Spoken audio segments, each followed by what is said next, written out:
ನಗರದಲ್ಲಿ ಅದ್ದೂರಿಯಾಗಿ ಜರುಗಿದ ಭೀಮಾ ಕೋರೆಗಾನ್ವ ವಿಜಯೋತ್ಸವ.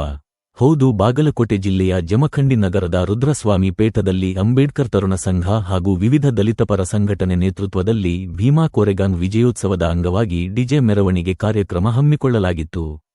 ಇನ್ನು ಈ ಕಾರ್ಯಕ್ರಮದಲ್ಲಿ ಮಾಜಿ ಶಾಸಕ ಆನಂದ ನ್ಯಾಮಗೌಡ, ಮಾಜಿ ನಗರಸಭೆ ಅಧ್ಯಕ್ಷ ಈಶ್ವರ ವಾಳೆನ್ನವರ, ಮಹೇಶ್ ಕೋಳಿ, ಮಾಜಿ ನಗರಸಭೆ ಸದಸ್ಯರಾದ ದಿಲಾವರ ಶಿರೋಳ, ಸುನೀಲ್ ಶಿಂಧೆ, ಸಂಜು ಮೀಶಿ, ಸೂರಜ್ ಕುಡ್ರಾಣಿ, ಭೀಮು ಮೀಶಿ, ಪರಶುರಾಮ ಕಾಂಬಳೆ, ರಾಘು ಆಲಬಾಳ, ಅಪ್ಪು ಸುತಾರ, ನಾಗು ಮೀಶಿ ಸೇರಿದಂತೆ ವಿವಿಧ ದಲಿತಪರ ಸಂಘಟನೆ ಸದಸ್ಯರು ಸೇರಿ ಡಾಕ್ಟರ್ ಬಾಬಾ ಸಾಹೇಬ್ ಅಂಬೇಡ್ಕರ್ ಅವರ ಪ್ರತಿಮೆಗೆ ಪುಷ್ಪಹಾರ ಹಾಕಿ ನಮನ ಸಲ್ಲಿಸಿದರು. ತದನಂತರ ಮಾಜಿ ಶಾಸಕ ಆನಂದ ನ್ಯಾಮಗೌಡ ಕಾರ್ಯಕ್ರಮವನ್ನು ಉದ್ದೇಶಿಸಿ ಮಾತನಾಡಿದರು.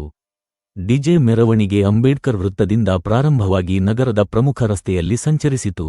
ಮಾಜಿ ಶಾಸಕ ಆನಂದ ನ್ಯಾಮಗೌಡ ಡಿಜೆ ಸೌಂಡಿಗೆ ಕುಣಿದು ಕುಪ್ಪಳಿಸಿದ್ದು ಎಲ್ಲರ ಗಮನ ಸೆಳೆಯಿತು. ಯುವಕರು ಡಿಜೆ ಸೌಂಡಿಗೆ ಕುಣಿದು ಕುಪ್ಪಳಿಸಿದರು, ವಿಜಯೋತ್ಸವ ಆಚರಣೆ ಮಾಡಿದರು.